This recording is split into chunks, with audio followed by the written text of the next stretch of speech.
سلامت عني هبلنا كبرى تخاتلتي تجري نيوز نيتورك لمون كم تلومد كاب استفلالو فلفل زحرنا يوم وانا وزغونو هاجراوي حقراون علم لخون زيناتات حزنا لكم قريبنا لنا زيناتاتنا بولد في نخبصحهم سبسكرايب نبكالو نخبص حدما لايك شير مقباركم يترسعون فلما استاذينا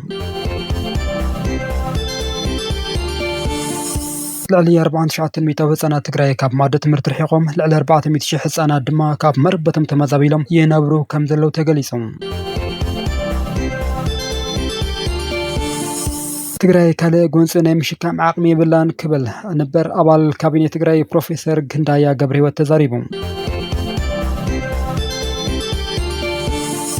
أب كتم عدقرات قبل زيرر وعتم حور ጸጥታ ዝገበሩ ወስተዋረደ ስራሕ ተሸፊኖም ካራ በመሓዝ ሃንገን ምግባር ኣብ ምድላው ዝነበሩ መናእሰይ ኣብ ቀይዲ ከም ዘውዕሎም ተገሊጾም ኣብ ትግራይ ከቢድ ሓደጋ ሓጽረ ዝናብ ከጋጥም ከም ዝኽእል ኮሚሽን ኣመራርሓ ሓደጋ ስጋት ትግራይ ኣጠንቂቁም بمخنيات بعد سماعات ندعل 3,000 سدرا سواتن حربينياتات منبر زخون بوتا كوهابيو كبله كوميشن حربينياتات تግራይ أفليتم وانا دايركتور ودبت عن علم دكتور تيدروس أدحانوم ኣብ ደቡብ ኣፍሪካ ብዛዕባ ዝተቆተሉ ኢትዮጵያውያንን ሞዛምቢካውያንን ኣመልኪቱ ዝሃቦ ሪኢቶ ንሰበ ስልጣን ሃገር ኣቆጥዑ ዝብሉን ካልኦት ነካቲትና መሳኻትኩም ክቡራት ሰማዕትና ሓቢርናኩም ጻነት ክንገብሪና ሰናይ ምክትታል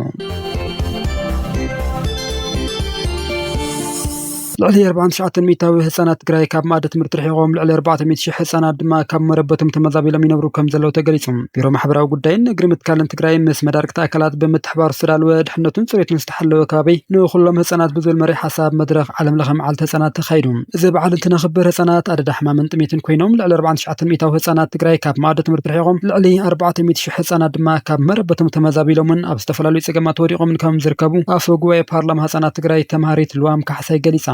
بعد ህጻናት ከነኽብር እንተለና ነዞም ህጻናት እዚኦም ድምጽን ምዃንን ሩይ ለውጥን ምምጻን እዩ ዝበለት ልዋም ካሕሳይ ኩሉ ሕብረተሰብ ክድግፍን ክረባረበሉ ከም ዝግባን ከምውን መንግስታውን ዘይመንግስታውን ትካላት ሓላፍነቶምን ግቡኦምን ክፍጽሙን ጸዊዓ ኣብ ልዕሊ ህዝቢ ትግራይ ጂኖሳይድ ዝፍጽሙ ኣካላት ሕጊ ዓለም ብምጥሓስ ኣብ ልዕሊ ህጻናት ጥራሕ ዘይኮነስ ኣብ ልዕሊ ደቂ ሰባት ከይፍጽሙ ዝተገዘቱ ቁምብላታት ከይተረፈተ ተጠቂሞም ዝተፈላለዩ ኣካላውን ኣእምራውን ማህሰይቲ ከም ዘብጽሑ ሓላፊ ቢሮ ማሕበራዊ ጉዳይን እግሪ ምትካልን ትግራይ ኣይተነጋሲ ገበረትንሳኤ ሓቢሮም ጸላእቲ ኣብ ልዕሊ ህጻናት ዘፍጽምዎም ከይኣክል ብናይ بعلم هزبي بيتسب ولدمون وين تقعتن تحستن سباون ديمقراسيون مسري ፍጽሙልምሉም ዝበሉ እቶም ሓላፊ ኣብ ልዕሊ ህጻናት ጥቃት ፍጽማ ኣካላት ሕጋዊ ተሓታትነት ኣይረጋገጸሎምን ኢሎም ህጻናት ትግራይ ኣብ ምኽባር መስሎምን ምሕላው ድሕነቶምን ከምውን ኣብ ተሳትፎምን ተጠቃምነቶምን ዘሎ ጸገም ክፍታሕን በደልቲ ብሕጊ ክሕተቱን ተደጋጊፍካ ምስራሕ ከም ዘድሊ ድማ ገሊጾም መሰል ተጠቃምነትን ህጻናት ምኽባር ናይ ኩሉ ሓላፍነት ከም ዝኾነ ብምሕባር ከም ቤት ምኽሪ ክልል ትግራይ ዝተጀመረ ፓርላማ ህጻናት ከም ዘሎን መስሎምን ድሕነቶምን ተኸቢሩ ነጻነቶም ተሓልዩ ኩሉ መድያዊ ተሳትፎ ክህልዎም ብዝገብር መንገዲ ተጠናኺሩ ከም ዝቕጽል ምክትል ኣፈ ጉባኤ ቤት ምኽሪ ክልል ትግራይ ወይዘሮ ምሕረት በርሀ ገሊጸን ትግራይ ካለ ጎንጽ ናይ ምሽካም ዓቅሚ የብላን ክብል ነበር አባል ካቢኔ ትግራይ ፕሮፌሰር ክንዳያ ገብረህይወት ተዛሪቦም ክልል ትግራይ ቅድሚ ዓመታት ብዝነበረ ዓውደ ኩናት ካብ ዝበጽሐ ማሕበራውን ቁጠባውን ድኽነት ገና ከይተለጋገት ካለ ሓድሽ ጎንጽ ናይ ምሽካም ዓቅሚ ከም ዘይብላ ገሊጸሎም ሕወሓት ቅድሚ ኩናት ዝነበረ ባይቶ ብምምላስ ኣብ ልዕሊ ግዜያዊ ምሕዳር ክልል ትግራይ ዕልዋ መንግስቲ ከም ዝፈጸመ ዝገለጸ ላዕለዋይ ኣመራርሓ ውድብ ስምረት ፕሮፌሰር ክንዳያ ኣብ ትግራይ ዘሎ ጉጅለ ክብል ጽውዕ መርሕነት ብዘይ ግጭትን ዕግርግርን ክነብር ከም ዘይኽእል ብግብሪ እናርኤ ከም ዝርከብ ሓቢሮም ፕሮፌሰር ክንዳያ ከም ዘመላ خطوت نايت فات وجل زبولة مرحلة تجري منجز فيدرال بوجن داعم هنساتن بوليتيكا محدارن وعلى سلام بريتوريان مخبار زكاير ترجع مسعري كتعنا غلطان عيلهم حزون تخوانا نتخللنا بداعم عود خينات نمتاوي فتنو كان تعلوه زي تجريجن نزفتنا تاع عود خينات بتريك أمو كم زلوا تغيصهم وسي خدمات زي حجة وزولو وجلا واستفاد عليه كابتات مسجد والتدرا وقفا بمكارب العلمان سياد كبير مجلس قليل بس حكام زلوا أقالعهم وعلى سلام بريتوريا بكل تجري بس حنوت متسجان داعم حويت نمكلت أفنى بعركس تسرتها وهو المفترن استرخبة تاريخ عدل مخانو زخخره بروفيسور كندايا منجز فيدرال نزوع سلام نمحلاو زريو والعلت عقس تزنار مخانو قليصم اتو بروفيسور وسيخو بانداتاتوش تعدن صار سلام من زخونو قداميان حيلتا سلام ኢትዮጵያን ምዋኽ ጽምዶ ብዝብል ፍንቲ ምንቅስቃስ ክሕደት ይገብሩ ከም ዘሎ ሓቢሩ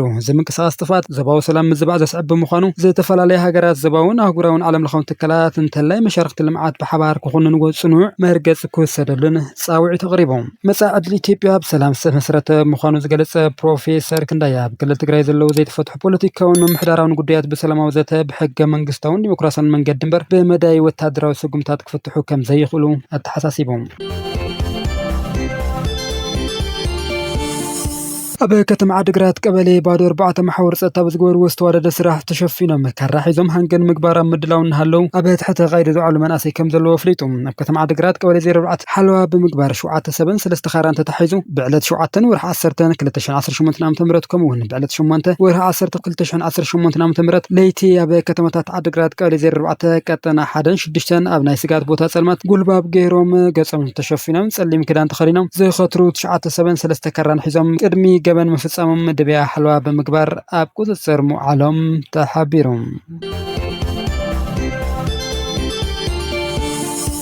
ኣብ ትግራይ ከቢድ ሓደጋ ሕጽረት ዝናብ ከጋጥም ከም ዝኽእል ኮሚሽነር መራርሓ ሓደጋ ስጋት ትግራይ ጠንቂቑ ምክትል ኮሚሽነር መራርሓ ሓደጋ ስጋት ትግራይ ኣይተ ገብረዝጋብሔር ኣረጋዊ ኣብ ዞባታት ደቡብ ምብራቕ ማእከላይ ትግራይ ከቢድ ሕጽረት ዝናብ ከም ዘጋጥም ኣጠንቂቖም ኣብ ትግራይ ኣብ ዘመነት ምህርቲ 2018-19 ዓ.ም ሓደጋ ሕጽረት ዝናብ ኢልኒኖ ኣብ 4 ዞባታትን ዝተወሰኑ ክፋል ዞባ ሰሜን ምዕራብን ከም ዘጋጥም ሓቢሮም ከባቢ 21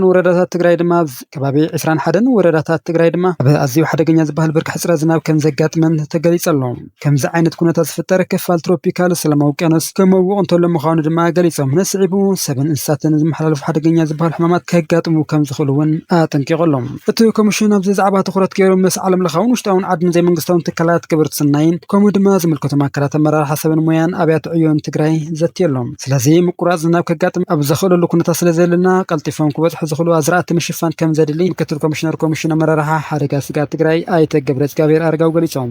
ክልል ክሳብ ጣብያ ዘሎ መራርሓ ሰጡም ዝኾነ ምንባብ ብምግባር ግንዛቤ ማሕበረሰብ ኣብ ምዕባይን ስራሕቲ ምዕቃብ ጠሊ ክካየድ ምግባር ከድሊ ኢሎም ውሽጣውን ዓለም ለኻውን ዘይመንግስታውን ትካላት ድማ ሓገዞም ማጠናኸሮም ክቕጽልሉ ድጋፍን ትሕብርን ምግባር ወሳኒ ምዃኑ ገሊጾም ሰብ ሃፍቲ ድማ ብዝኻልዎ ዓቕምነት ተከጋጥም ይኽእል እዩ ተባሂሉ ተሰጊኡ ዘሎ ሓደጋ ኣብ ምክልኻልን ህዝቢ ምድሓንን እጃሞም ክዋፅኡ ፀዊዖም ዘጋጢሙ ዘሎ ሓደጋ ማሕበረሰብ ብዝግባእ ክርዶን ትኹረት ረኺቡ ሓገዝቲ ኣካላት ንምርካብን ሚድያ ወሳኒ ግደ ክህልዎ ኢሎም ሕብረተሰብ ድማ ኣብ ማሕበራውን ባህላውን በዓላት ዝገብሮም ልዕሊ ዓቐን ወጻእታት ጠጠው ከብል ከም ዝግባውን ኣገንዚቦም بمخنيات معلت سماتات لعل 3000 سدرا سواتن حربنياتات منبر زخون بوتا كوهابي كبل كوميشن حربنياتات تግራይ أفليتهم مبال 38 عام زخري معلت سماتات زخر سواتنا محاس بيرالو علمولتنا حلاونان بزل مري حساب كم زذكر كوميشن حربنياتات تግራይ ተጋዳላይ ናስር መምሕር ገሊጾም መርሃ ግብረ ዝኽሪ ሰማዕታት ዝዓመት ብፕሬዝደንት መንግስቲ ትግራይ ዶክተር ደብረጽዮን ገብረ ሚካኤል በዝምራሕ ብሔራዊ ኮሚቴ ካብ ዝዕለት ጀሚሩ ክሳብ ሰነ 15 ከም ዝሳለጥ ዝገለጸ ኮሚሽነር ናስር ምንተ ትግራይን ህዝቢ ትግራይን ኢሎም ሰው ዋጋ ዝኸፈሉን ጀጋኑ ብልምዓት ፍትሓውን ተጠቃምነትን ንምድባስ ከም ዝስራሕ ኣፍሊጦም እቲ ዝኽሪ ንስዋት ዝኣትኑ ቃል ንሕድሰሉ እዋን ክኸውን ይግባእ ዝበለ ኮሚሽነር ናስር ጀጋኑ ሓርበኛታት ዝኸፈልዎ ከቢድ ዋጋ ክብሪ ንምሃብ ንስድራ ስዋትን ሓርበኛታትን ተጠቃምነቶም ንምርግጋጽ ክስራሕ ኢሎም እዞም ጀጋኑ ሓርበኛታት ንዝኸፈልዎ ዋጋ ብዝምጥን ሞራላዊ ክብሮም ብዝሕሉን መልክዑ ቁጠባውን ማሕበራውን ዓቕምታቶም ምግልባት ትኹረት ብምሃብ ዝወፀ ደንቢ ከም ዘሎ ክሳብ ሕዚ ኣብ ገጠራት ትግራይ ልዕሊ 19000 ስድራ ስዋትን ሓርበኛታትን መጠሻ ከም ዝተዓደለን ልዕሊ 9000 ድማ ተሓራስ መሬት ክርከቡ ከም ዝተገብረን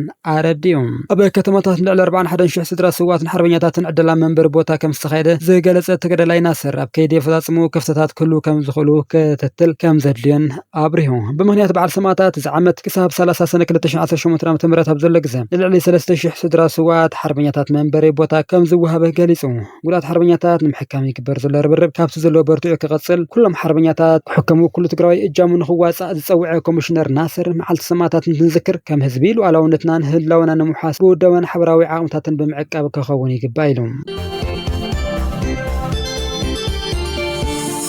وانا دايركتور ውድብ ጥዕና ዓለም ዶክተር ቴድሮስ አድሓኖም ኣብ ደቡብ ኣፍሪካ ብዛዕባ ዝተቐተሉ ኢትዮጵያውያንን ሞዛምቢካውያንን ኣመልኪቱ ዝሃቦ ርእይቶ ንሰበስልጣን እቲ ሃገር ኣቆጢዑ ዶክተር ቴድሮስ ብሰንበት ኣብ ደቡብ ኣፍሪካ ካልእ ዙር ጸረ ወጻእተኛታት መጥቃዕቲ የንጸላሉ ከም ዘሎ ብምጥቃስ እቲ ተግባር እቲ ሃገር ነጻነት ዝገበረቶ ተጋድሎ ዝፍሕድ ኣሰቃቂ ኩነታት ምዃኑ ገሊጹ ነይሮም እቲ ዋና ዳይሬክተር ውድብ ጥዕና ዓለም ኣብ ደቡብ ኣፍሪካ ብሰንኪ ዝፍጸም ዘሎ ጸረ ወጻእተኛታት መጥቃዕቲ ብኣሽሓ ዝቑጸሩ ስድራ ቤታት ከም ዝተመዛበሉን ህይወት ሰባት ብኾንቲ ይጠፍእ ከም ዘሎን ብምግላጽ ነቶም ቀረባ ገዛ ዝሞቱ ኢትዮጵያውያን ሞዛምቢካውያንን ከም ኣብነት ጠቒሶም በዚ ድማ ብውሕድ 5 ኢትዮጵያውያንን 5 ሞዛምቢካውያንን ከም ዝተቐተሉ ዝሓበረት ዳይሬክተር ብኣሽሓ ዝቑጸሩ ድማ ህይወቶም ብምስጋይ ሃድሙ ከም ዘለው ኣብ ማሕበራዊ መራኸቢ ኤክስ ጽሒፉ ነዚ ስዒቡ ሰበስልጣን ደቡብ ኣፍሪካ ትርኢት ዋና ዳይሬክተር ውድብ ጥዕና ዓለም ጌጋ ምዃኑ ብምግላጽ ኣብቲ ሃገር ተፈጢሩ ብዛዕባ ዘሎ ዝበሃል ጸረ ወጻእተኛታት መጥቃዕቲ ቁንዑን እሙንን ሓበሬታን ውድብ ጥዕና ዓለም ከርድእ ከም ዝደሊ ገሊጾም ኣለዉ እቲ ቤት ጽሕፈት ዓለም ለኻዊ ርክባትን ምትሕባርን ተባሂሉ ዝጽዋዕ ሚኒስትሪ ጉዳያት ወጻኢ ደቡብ ኣፍሪካ ብውህቦ ቃሉ ንቢቢሲ ከም ዝገለጸው ዶክተር ቴድሮስ ብሰንኪ ሞት ናይቶም ዝጠቐሶም ዜጋታት ወጻኢ ከም ዝሓዘነ ብምግላጽ እቲ ምኽንያት ግን መጥቃዕቲ ጸረ ወጻእተኛታት ከም ዘይኮነ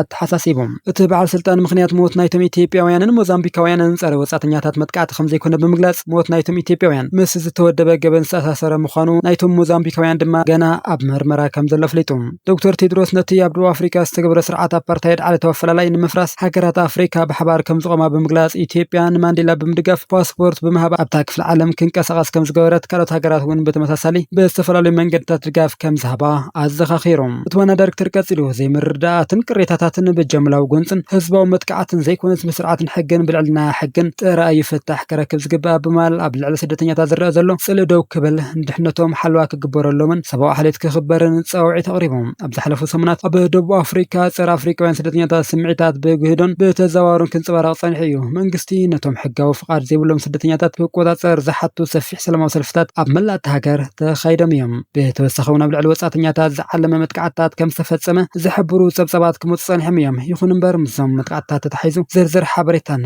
ቁፅርታትን ካብ መንግስቲ ዛጊት ዝተዋህበ የሎን መንግስቲ ኣብ ልዕሊ ሕጋዊ መንበሪ ፍቃድ ዘይብሎም ስደተኛታት ስጉምቲ ይወስድ ከም ዘሎን ዜጋታት ሕግ ናብ ኢዶም ብምእታው ዝኾነ ዓይነት ስጉምቲ ንኸይወስዱ ከጥንቀቕ ጸኒሑ እዩ ናይ ዜጋታት እንድሕነት ዘሸቓለንን ከም ጋና ናይጀርያን ዝበል ሃገራት ክምለሱ ድላይ ዘለዎም ዜጋታት ካብ ደቡብ አፍሪካ ከምፃእ ጀሚረን ኣለዋ ክቡራት ተኸታተልቲ ትግራይ ኒውስ ኔትወርክ ንሎም ሓሪና ናባኹም ዘበልናዮም ዜናታት ኣብዚ ኣብቅዕም ኣለዉ ሰብስክራይብ ላይክ ሼር ንኽትገብሩ ደጊምና ብኽብሪ ንዕድም ሰላም